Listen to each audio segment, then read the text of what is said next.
Good morning. Thank you for joining us. Today I am with Saunam Chatterjee, Hi there. who is an Assamese tea garden owner. Saunam is an expert in the tea industry, and he is going to show and explain how Assamese tea is graded. So, hi, Hi there. Saunam. How are you? Nice seeing you again, Nancy. You too. You too. Well, I'm ready for this. What would you like to know? I would like to know how the Assamese grades their tea, All right. which it's always different from Assam to Japan to China to Thailand.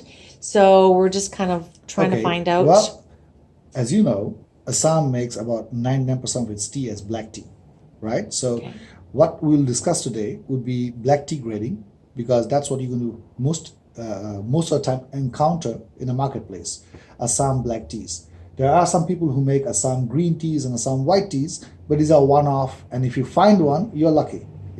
Most of the time, 9 out of 10 times, you're going to see Assam black tea. So let's discuss Assam black tea, shall we? Yes. Okay, so I'm going to just make some points here, Okay. and so it's easier for me to explain back to you. So let's start off with, there are 3 parts to what actually the grade comes out to be. So the first one would be the season when the tea is harvested. The second would be the actual grade of the tea, and the third would be hold on, that's a chain of thought here. And the third would be how old is the tea, right? So you could have the right season, the right grade, but it could be a very stale tea, right? So even though you're looking at grades, it's part of the whole grading process that will help you understand it. Okay, so aging. Now, shall I continue? Please. Yes. So in season, unlike most of the teas that are grown commercially, Assam is not located in the tropics. So it's actually in the Tropic of Cancer, I believe, not in the equator, so to speak. So tea is mostly grown across the equator. You'd find them from Argentina all the way down to Ecuador, all the way down to African countries, to Sri Lanka, to Indonesia. These are all based equatorial countries, and they have sun for 12 months of the year. So they harvest 12 months of the year. In Assam, because it's the foothills of the Himalayas, we harvest only from, say, middle of March, end of March, all the way through November. Okay. Yeah, so you got December, January, February, March as off season, right? And there's no harvesting because the tea plant itself becomes dormant, right? So there's no tea leaves coming out. Yeah, so that's a time when we take a time off from harvesting, and we do pruning, and we do cleaning up the gardens. The work doesn't bring us money, but it gets the plants ready for the harvest for the next season. Okay. Right. So when it comes to the season itself, harvest season, the first season is called first flush. It almost rhymes with flushing your toilet. First flush. Yeah. Right. Yeah. And a little humor goes a long way. Yes, it does. The second harvest is called second flush, right? And the second flush is the most coveted Assam harvest, and the one after second flush is called rains, because it comes during the rainy season. We have a season that is in terms of actual name for it, it's called the monsoon. Okay. But in the tea industry, we call it the rain season. So the third harvest is the rains, and then the fourth harvest you could call the autumn harvest, but in reality we call it let me think about it, rains, and then post rain, I guess. But in technicality, that is kind of the worst crop you'd get after the rains. Right? So interesting. It is. Let's put some timeline to this. So you'd have the first harvest from around March middle through early April. So very short harvest. Okay. The second harvest from early April to about June. So this is a little bit longer harvest. The rain harvest that you'd get would start from around middle of June all the way through early September. Wow. Yeah. So this is where you get about 35% of your entire year's crop. Okay. Right? And after the rains, the autumn harvest, the post-rain harvest, you'd get another significant, which starts from September all the way through end of the season, which will be around November end. So September to November, you get another about 35% of your crop, right? So you're getting about 70% of your crop from June to November, right? And now when it comes to the second flush, well, let's go back to the first flush. Okay. Because it has been dormant for so long, the tea, when it first comes out in the first flush, is an incredible, unique, a sweetish aroma and taste that is absolutely fantastic. And that first flush tea, unfortunately, has a very small retention capacity. So if you buy it and you hold it for, a year, 2 years, it'll actually not taste well. Oh, okay. So you got to kind of drink it within the first 6 months or so before it loses flavor, And that's a uniqueness of first flush tea, and that's one of the reasons why you would not see it much in the market, because by the time a tea gets harvested, gets sold, get bought, get sold, get bought, get packaged, get on a shelf, is usually 6 to 8 months down the road. Yeah. Yeah. So you'd that's never, right. you'd never see a first flush tea in the market usually. The second flush is the most coveted because it has the highest retention and the highest flavor. So people love buying second flush tea because you can hold on to it for a year or 2 years and you still hold the flavor in it. And that is the one that's most preferred by importers in the Western world, because second flush tea is what Assam is known for in the West. Unfortunately, in today's online and offline business world, almost every Assam tea is by default called second flush. Oh, Yeah, so anything that comes out of Assam is, it's a second flush Assam. Not necessarily, but it's what's marketing been done. But actual second flush Assams are harvested in April to June. Like I said, it has the greatest flavor profile. It's very strong, has got nice aroma, and holds on for a very long time. Oh, okay. The rain tea now, when it's raining a lot and the moisture content on the leaf when you harvest is so high, what ends up happening is you get a more diluted flavor profile. So you'd have a lot of harvest. As I said, you get 35% of your harvest during the time, but the quality drops significantly from second flush because there's a lot more moisture in the leaf. So you wither it longer, you roll it longer. So tea gets a more of a beating to get to the final product than a second flush tea takes. So it wears out more, and therefore the rain tea is going to be a little more lighter body and a little more flaky, and those, actually, to be honest with you, are mostly what teas you see in the market as Assam tea, Oh, okay. in the Western world. And then the autumn tea, very much like rain tea, the only difference is in the autumn you get less rain, so the flavor kind of builds back up. But the issue is the harvest, just the character of the leaf is not as awesome as second flush. So if you want to grade the quality of teas, you'd say, I would personally grade the first flush as number one because I love it so much. It's incredibly tasting. The second flush would definitely be the one that's most well known. And then the autumn flush would be the most tasty one after second flush. And then you would have the rain tea, which is regular found Assam tea. Now, am I going too fast? No, Okay. please. It's All very right. interesting. Well, thank you. I'm finding this, although I knew about that, Yes. it's much more. It's a good refresher. It's a good refresher, and it's also nice speaking to someone who lives that thank you. in where your homeland Yes, is, yeah. Assam. Yes. Well, thank you. I love talking about tea, as you can see. And I love hearing about it. Well, thank you.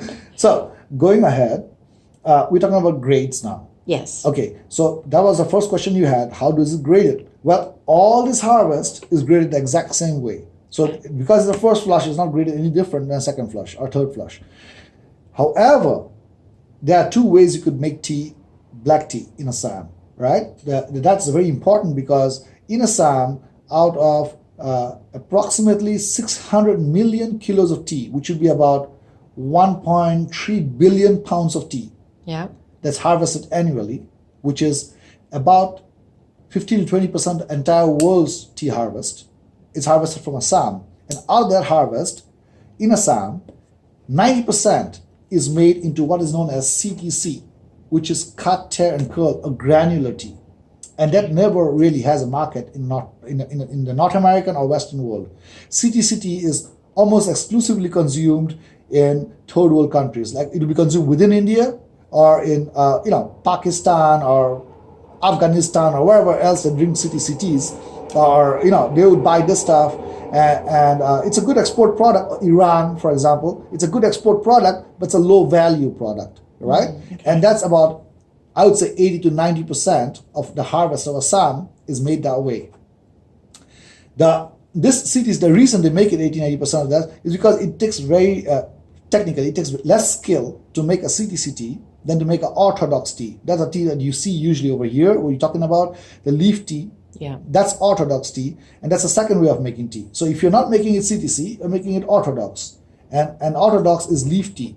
And that's about 10% of the entire harvest of Assam. So, if you're doing 650 million kilos of tea, you're doing possibly 65 million of orthodox tea. So even though it looks like a lot, it's a very small part compared to what's coming out of Assam. Now, CTC tea, we will not really go much into the grading of CTC, but there are about 14 grades in CTC. Wow, that's a lot. That's still a lot, right? Mm-hmm. So there are about 14 grades in CTC. In orthodox, since you say it's a lot, in orthodox, officially, there are 54 grades. What? 54 grades? So, wow. Yeah, but the saving grace is because in the yesteryears, tea companies, the brands, used to actually be involved in the process of buying tea, actually knowing the tea, knowing the plantation, building a relation with the farmers, and they kept entire staff of tea testers in London and in France and in the US. They had testers who would actually test every batch of tea to pick the tea they want. Today's world, they don't do that. They rely on somebody down the chain to pick a good tea for them and then just market the tea, right? So what has happened is the growers have realized that 54 grades is confusing for a person who just buy a good tea. Doesn't matter what grade it is. So that has narrowed down to, if you go out and look for tea today in grading, you'd see they'll end up with about 12 to 15 grades, right? Mm-hmm. Even that is a lot. But if you really look at what comes and hits the market as Assam tea, like I said, they say it's all Assam, almost is all second flush, we see over here. Same way, grade-wise, you see this grade called TGFOP being thrown around a lot. Mm-hmm. That's a grade that is most well known for Assam in North America. And that would be a medium whole leaf Assam tea, right? So let me back up and say what could be a medium whole leaf. So in terms of Assam tea, in orthodox, we're talking about leaf grades, you have three divisions. You'd have the full leaf, or also known as the whole leaf. You'd have the broken leaf, also known as brokens, and you'd have the fannings and dust, right? Mm-hmm. And these are the most abused teas in the marketing world. Every video you'd see online would say how bad is fanning and dust, which I find amazing because, in my opinion, they're phenomenal fannings and dust as much as they're phenomenal full leaf tea. It all really depends on where the tea was made, when it was made, and how long it has been held. So like I said at the beginning, the season matters, the grade matters, but also the aging matters. If you have a 7-year-old phenomenal tea, it's not phenomenal anymore. No. It's only phenomenal for the first 12 months. Yeah. So going back, full leaf tea, broken tea, and fannings and dust. These are three main groupings of orthodox tea. In full leaf tea, if I were to give you a rundown, it would go from the smallest full leaf to the largest full leaf. All right, the smallest full leaf is known as SFTG FOP, and then as it goes down, you can just simply, very easy, drop the first letter. So the second full leaf would be FTG FOP, the next one would be TG FOP, the next one would be G FOP, and you're increasing the size leaf size, and it'll be go to an FOP and an OP. So assumably, most of the time, the FOP and OP are the biggest leaf sizes that are harvested and manufactured in Assam. Now, are they the best testing? Not necessarily, no. The smallest full leaf is usually the best testing. So you're looking for a SFTG FOP, or if it's made from a clonal plant, it'll be SFTG FOP 1-CL. When I say clonal, I'm not talking about a GMO or not a genetically modified plant. I'm talking about a vegetative clone. A plant that has been hybrid by the farmer by physically cloning it so that they can have a better crop. So clonal plants demand better quality prices because they are very tasty. So an SFTG FOP would be the higher grade when it comes to a whole leaf. The smaller the whole leaf, the more tasty and more high grade it is, right?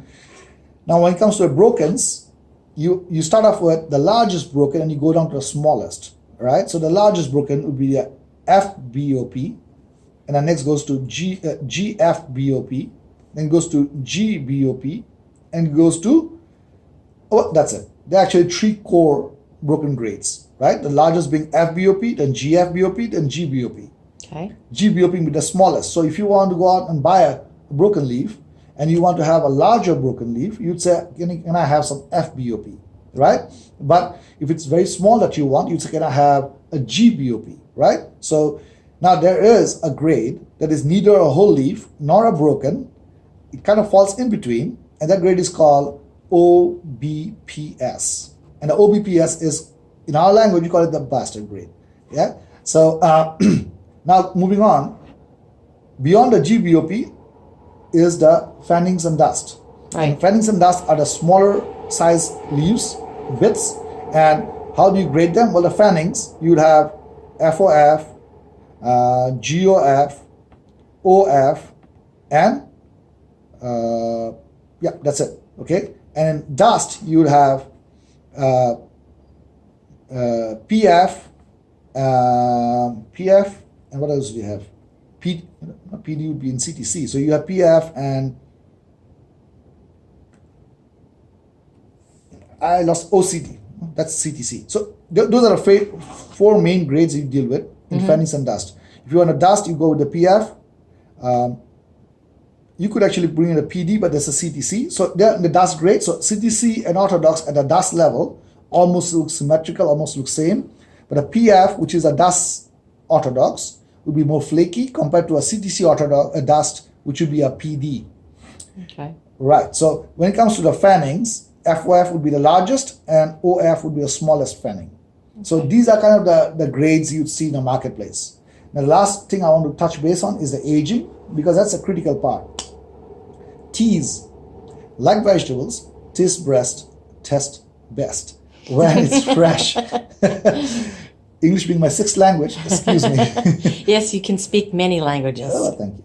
Well, what I was going to say is, what you see in the marketplace today, unfortunately, are between 36 months to 7 years old. 3 to 7 years old. So there's a lot of very, very stale tea in the marketplace. Why is that? Primarily because the Western buyers, for convenience and for pricing, they like to buy in container loads, right? So if you buy a 40-foot container, you'd get 20 tons of tea, right? Yeah. And that's a lot of tea. That's a lot. Yeah. So somebody who bought a 40-foot container and is just selling, Assam tea along with 100 other teas, an importer, might have that Assam tea sit around for next 5, 7, 10 years, right? So when you go out there and you open a bag, you're like, whoa, this is great Assam tea.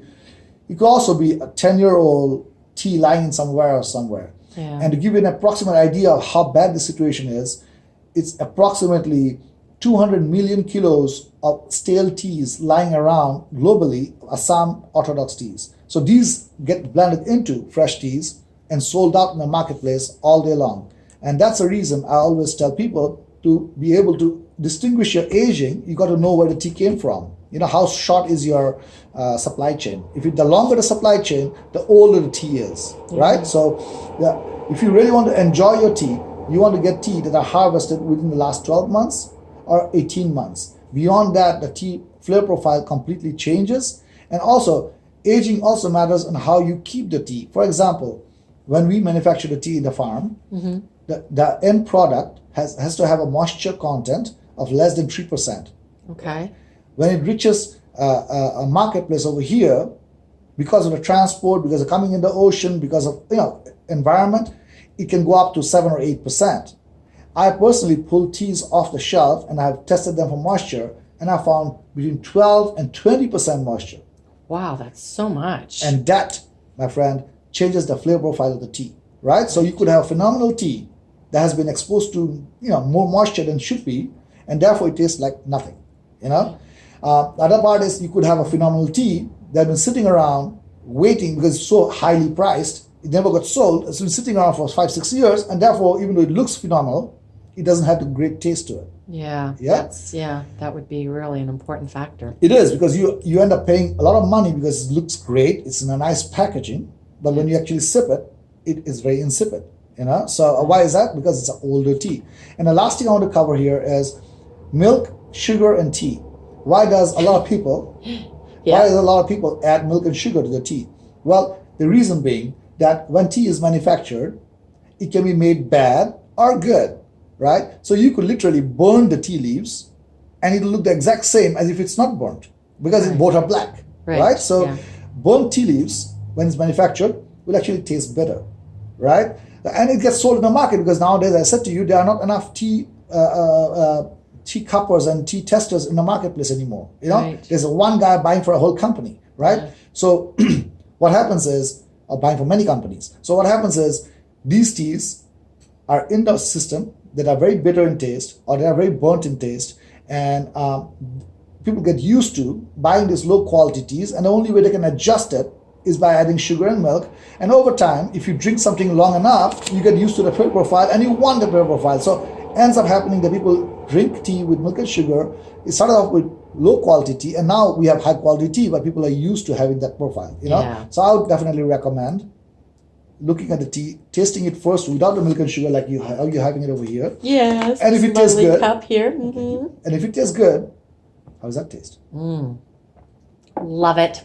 Thank you. If it tastes good like that, then sure, you can put milk and sugar. But if it doesn't taste good like that, then you know your tea is not up to the mark, and you bought a lemon. Well, I can see putting a lemon in tea, but I'm not drinking a lemon. So that's kind of a summary of what I would say would be a good way of grading tea. Yeah. It's not just the grade, the season, and the aging put together. Yeah. And then you have you have an idea of how Assam tea is rated. Yeah, it's actually wonderful. I have not been to Assam yet. I do plan on going in the very near future. Very good.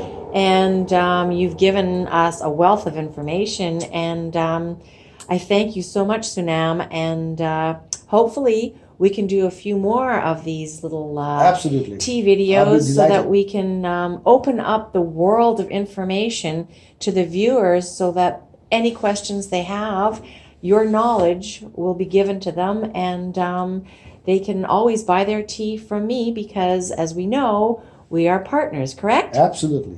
Thank you so much. It's been a pleasure. And I look forward to more videos with you. Thank you so much. Pleasure. Bye-bye. Bye-bye.